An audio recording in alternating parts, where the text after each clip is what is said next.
When you come to love something very much, it is quite difficult to have people criticizing it. The Harry Potter novels are no exception.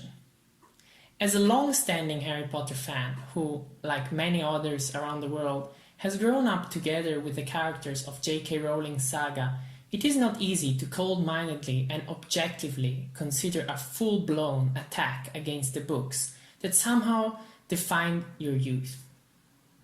Nevertheless, one thing that these books teach is indeed the necessity to listen and to appreciate other people's point of views. Plus, no Potter fan would possibly reject a heated debate about the potential metaphors and deeper meanings that the books carry with them.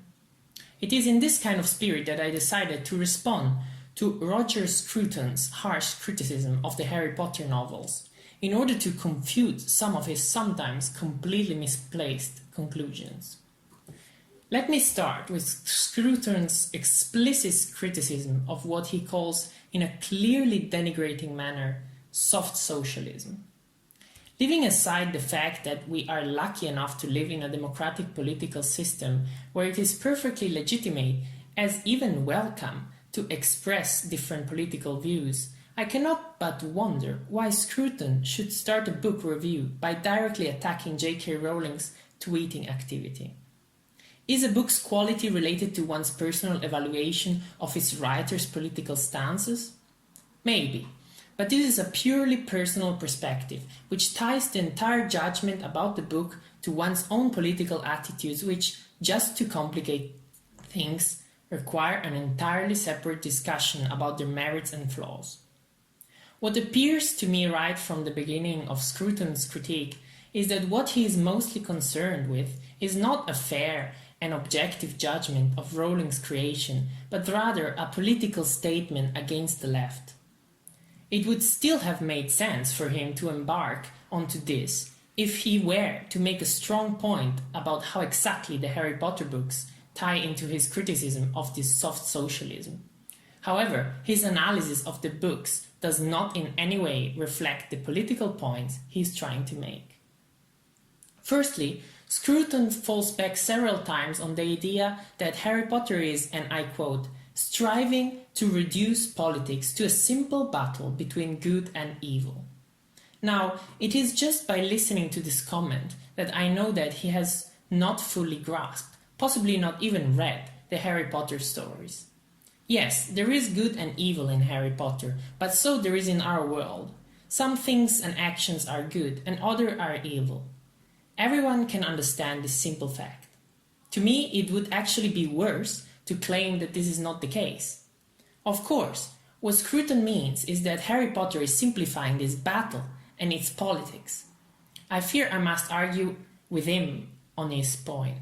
I agree that given the fact that it is a novel and not real life, there must be some degree of simplification, but simplification does not always imply flatness.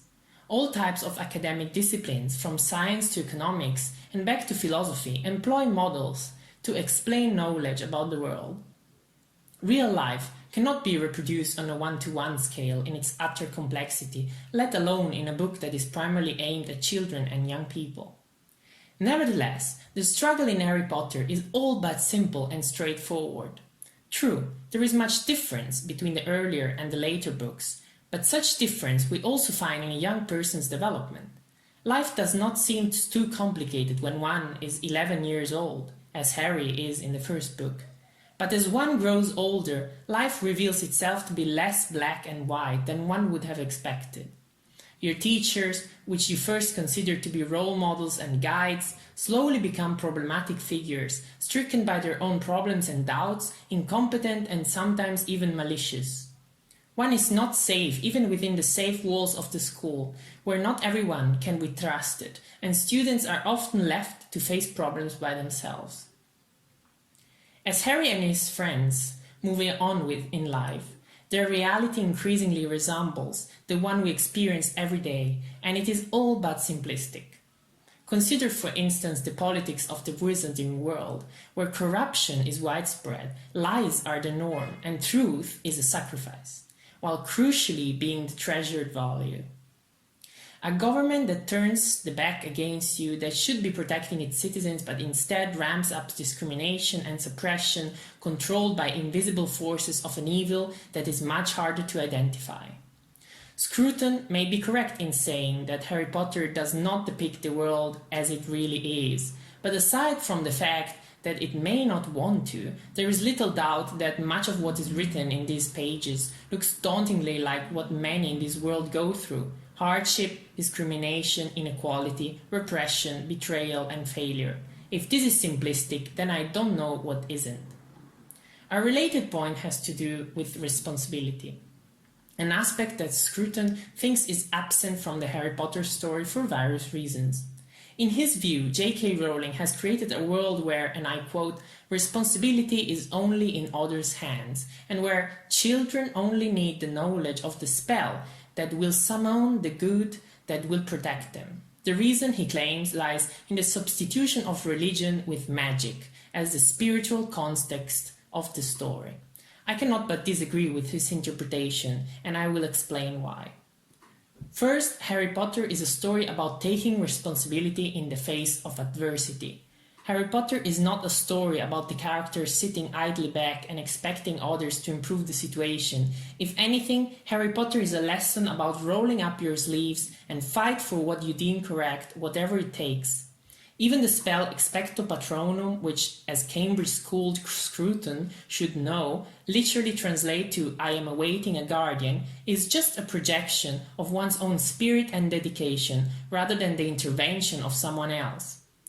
Timothy Snyder, in a recent book on how to protect democracies from tyranny, has included Harry Potter and the Deathly Hallows on the reading list of books that offer a lesson about resistance. Dumbledore's brother Aberforth must be convinced by Harry to rejoin the battle against Voldemort's tyranny after having given up. At the same time, it is not like Harry is the perfect hero throughout the books. He knows that to achieve his goals, he will have to sacrifice what he loves. He is constantly afflicted by doubt and regret, and is assailed by feelings of anger and violence. Nevertheless, he pushes through with the hard task given to him by Dumbledore, a man he cannot even fully trust. Religion is a big part of Scruton's critique, and it is hard to keep a full response on this short. I will try my best. Magic, he says, removes good and evil from the cosmic background, thus bringing the struggle down to earth. If he had taxed this fact, I do not see how this can square with his claim that there is a lack of responsibility in the novels. Responsibility in Harry Potter is precisely there, because the struggle between good and evil is brought down to earth. It is made concrete and immediate. Religion, which Scruton says teaches us that our salvation depends on the God who will rescue us, leads to exactly the opposite. It lifts responsibility from us and puts it in God's hands. The Bible even teaches that "ask and ye shall receive." Scruton does not seem to notice this problem because he digs even deeper into it. Indeed, he proceeds saying that those who cast spells do not need a god because they are God and creators, subduing matter, and that all obstacles are dreams which can be dispelled at the wave of a wand, and nobody needs any power that he cannot obtain from the things of this world if only he knows their secrets. The issue here lies in the fact that the magic in Harry Potter does not turn the characters into gods on Earth. Magic only becomes a tool, as can be technology, which happens to be an attribute of the context in which they operate. Because everyone is a wizard or a witch, it does not really matter whether one has the ability to cast spells or not, because there will be someone else who will limit your freedom to do so. They all share in the dilemma created by those like Voldemort actually want to play God, as we in this real world share in the dilemma created by those who also play God and bring about tragedy. In Harry Potter, magic is not the opposite of religion, but is merely the absence of it. Wizards and witches do not rely on magic to solve their problems, because they face the same limits as everybody else. We could say that the wizarding world is a transposed version of secular reality, where rationality, humanity, and ingenuity are the keys to success, contrarily to religion, where, as Scruton stresses, abandonment and prayer are. Another issue with Scruton's argument about Harry Potter and religion has little to do with Harry Potter, but is worth mentioning for the simple fact that it distorts, this time, our reality. In discussing the conflict between religion and magic, Scruton says that by moving against alchemy, the Church contributed greatly to the advance of science, thereby driving human beings away from controlling their world and towards rationally understanding. A brief look at any history of the Church will tell a completely different story. The Church has been all but supportive of rational science for centuries, actually undermining and repressing all attempts to change its rooted worldview. Most famously, Galileo Galilei was tortured until he denied his groundbreaking scientific discoveries. The Church was interested in perpetuating a society of ignorant and passive subjects who would take up no responsibility at all for their actions and the world they lived in. Responsibility, if any, was towards obeying the Church and its preachings. What better way of doing this than by instilling the idea of a God who allows you to pursue your hopes by only praying?